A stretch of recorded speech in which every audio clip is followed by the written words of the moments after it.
Hello বন্ধুরা, সামাজিক যোগাযোগ মাধ্যমের সবথেকে জনপ্রিয় প্ল্যাটফর্ম হচ্ছে ফেসবুক। তবে এই ফেসবুক ব্যবহার করার ক্ষেত্রে এবং ফেসবুক পরিচালনার ক্ষেত্রে মেটা কর্তৃপক্ষ বিভিন্ন সমস্যার সম্মুখীন হচ্ছে। আজকে সেই সকল কিছু তথ্য নিয়ে আমরা আমাদের ভিডিও সাজিয়েছি।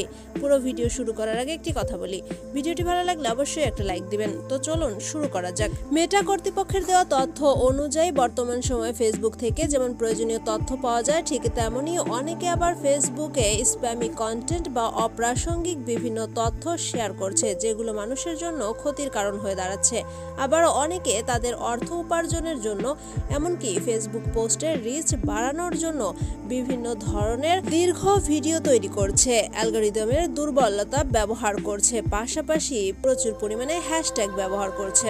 মেটা কর্তৃপক্ষ আরও বলছে, অনেকে হয়তো এমন পোস্ট করছে বা ভিডিও পোস্ট করছে যেই ছবি বা ভিডিওর সাথে তার দেওয়া ক্যাপশন, এমনকি পোস্টের আসল বিষয়বস্তুর কোনো মিল নেই, অথবা কোনো একটি ছবি পোস্ট করে সেখানে লাইক ফর লাইকের মতো প্রচুর হ্যাশট্যাগও ব্যবহার করছেন অনেকেই। সব বয়সী মানুষের জন্য ফেসবুক ব্যবহারের উপকারিতা তুলে ধরার জন্য এবং এ ধরনের স্প্যামি কন্টেন্ট বা পোস্টগুলোকে বাদ দেওয়ার জন্য মেটা কর্তৃপক্ষ কিছু সিদ্ধান্ত নিয়েছে। তারা বলছে, এখন থেকে এ ধরনের স্প্যামি পোস্টগুলো থেকে রিচ একেবারেই কমে যাবে। এ ধরনের পোস্ট থেকে কোনো অর্থ উপার্জন করা সম্ভব হবে না। পাশাপাশি ফেসবুকে নতুন একটি ফিচার আসতে চলেছে। এই ফিচারের মাধ্যমে বিভিন্ন ধরনের বাজে কমেন্ট বা অতিরিক্ত কমেন্ট, যেগুলো ফেসবুক পোস্টের এনগেজমেন্ট বাড়ায়, সেগুলোর বিরুদ্ধে রিপোর্টও করা যাবে। মোট কথা, এসব অপ্রাসঙ্গিক পোস্ট বা কমেন্ট যেটাই হোক না কেন, তার রিচ কমানো, মনিটাইজেশন বন্ধ করার সিদ্ধান্ত নিয়েছে মেটা কর্তৃপক্ষ।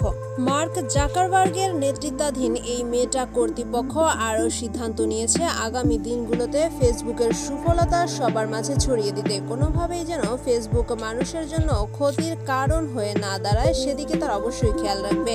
আর তারই ফলস্বরূপ কেউ যদি ফেসবুকের অপব্যবহার করে বা বিরক্তির কারণ হয়ে দাঁড়ায় বা এ ধরনের স্প্যাম কন্টেন্ট তৈরি করে, তাদের বিরুদ্ধে অবশ্যই অ্যাকশন নেবে মেটা কর্তৃপক্ষ। সমাজ বিশারদরা মনে করছেন, ফেসবুকের নেওয়া এ ধরনের পদক্ষেপ সমাজের জন্য অবশ্যই ভালো কিছু নিয়ে আসবে, এমনটাই আশা করছেন সমাজবাদীরা। তো বন্ধুরা, মেটা কর্তৃপক্ষের এ হেন সিদ্ধান্ত আপনি কতটা সমর্থন করছেন, বা আপনার মত অনুযায়ী এই সিদ্ধান্ত কেমন হতে পারে বলে মনে হচ্ছে? অবশ্যই আমাদের মতামত জানিয়ে দেবেন কমেন্ট বক্সে। এতক্ষণ সাথে থাকার জন্য ধন্যবাদ। ভিডিওটি ভালো লাগলে অবশ্যই আমাদের চ্যানেলটি সাবস্ক্রাইব করবেন।